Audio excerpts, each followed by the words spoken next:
Olá pessoal, tudo bem? Então no vídeo de hoje nós trataremos de um artigo científico também elaborado por mim a respeito do tema juiz das garantias, também da disciplina de direito processual penal, né? Direito processual penal que trabalha essas questões, né? E o tema de hoje, o título do meu artigo é justamente juiz das garantias e o Estado Democrático de Direito, uma análise do Instituto à luz dos direitos e garantias fundamentais.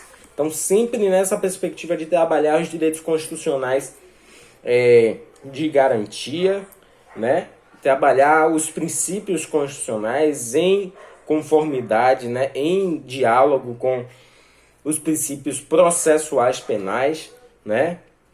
E as garantias processuais também, sempre fazendo essa análise comparada e englobando essas duas grandes áreas, né? Então, no resumo do meu artigo, eu trago que este artigo pretende realizar estudos sobre o juiz das garantias e a inovação no Código de Processo Penal introduzida pela Lei 13.964 de 2019, através da observação das controvérsias envolvendo a nova lei e a sua relação e ou importância com os direitos e as garantias fundamentais. Essa pesquisa investigará as repercussões do Instituto no ordenamento jurídico pátrio, apontando os aspectos acerca das vantagens e desvantagens do juiz das garantias e analisando a relação do Instituto com o sistema acusatório. Então, eu trarei aqui para vocês hoje brevemente a introdução do artigo, para que fique de maneira didática, mesmo e o vídeo não fique muito cansativo, né? Eu trago aqui o sumário, eu já compartilho para vocês o sumário, que tem uma introdução, são mais 6 capítulos, né? O primeiro capítulo trata do Código de Processo Penal e a Constituição, o segundo, as funções do juiz de garantias, e aí com o subcapítulo das hipóteses de impedimento, né? O quarto capítulo trata das vantagens e desvantagens do Instituto, né? O quinto, a constitucionalidade do Instituto e as ADIs, né? 6.298, perdão, 6.299, 6.300 e 6.305, que tramitam no STF. O capítulo 6, que fala da relação do juiz das garantias com o sistema acusatório, e o 7, que são as considerações finais, né? Então, na introdução eu trago o seguinte: a inovação trazida pela Lei 13.964, de 24 de dezembro de 2019, veio aperfeiçoar não apenas a legislação processual penal, como também a própria legislação penal. E aí a gente tem a distinção, né, entre direito penal e direito processual penal, legislação penal e legislação processual. O campo de análise deste artigo se resume às mudanças processuais, em específico, as mudanças constantes na primeira parte do Código de Processo Penal, artigo 3º-A ao F, e aí tem como título dos processos em geral, livro 1, das disposições preliminares, título 1, e o artigo 28A da ação penal, título 3. Para o ordenamento jurídico brasileiro, as mudanças provocadas pela legislação podem ser consideradas desafiadoras, isto porque transformam a sistemática do poder judiciário, sobretudo. Os desafios estão disseminados por todas as regiões do país no que envolve a matéria, pois além das outras mudanças significativas no processo penal, talvez a primeira delas, acerca da implementação do Instituto do Juiz das Garantias, tenha sido a mais comentada.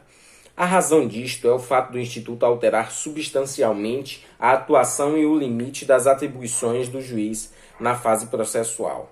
O juiz das garantias, conforme dispõe a lei, atua na fase denominada por parte da doutrina como pré-processual, ou também como a conhecida fase investigatória.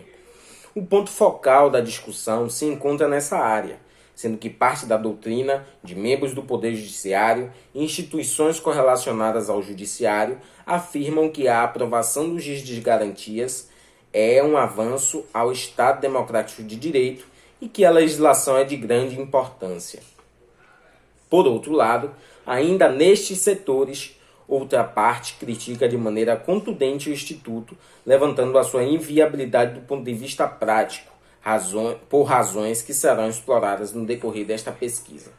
A Constituição da República Federativa do Brasil, promulgada em 5 de outubro de 1988, rompe com o Estado autoritário e inaugura uma nova ordem jurídica dotada de princípios garantidores, que são primordiais em seu texto.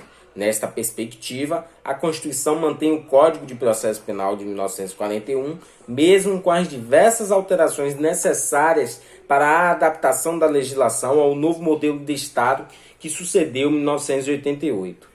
Os desafios desde a época continuam, e o principal deles é romper, através das reformas estruturantes, a essência autoritária e inquisitorial do Código de 41. Uma das mudanças mais significativas e que será objeto de análise neste artigo diz respeito aos antagônicos sistemas inquisitório e acusatório, ou inquisitorial-acusatorial. O ordenamento jurídico brasileiro vigente ainda aguarda resquícios inquisitoriais. E aí eu trago uma citação no meu rodapé.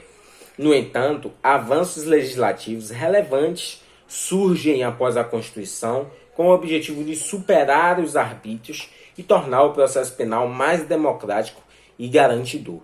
Então, esses resquícios inquisitoriais, eu digo no rodapé que se justificavam pelas práticas autoritárias de supressão de liberdades por acusações de toda ordem.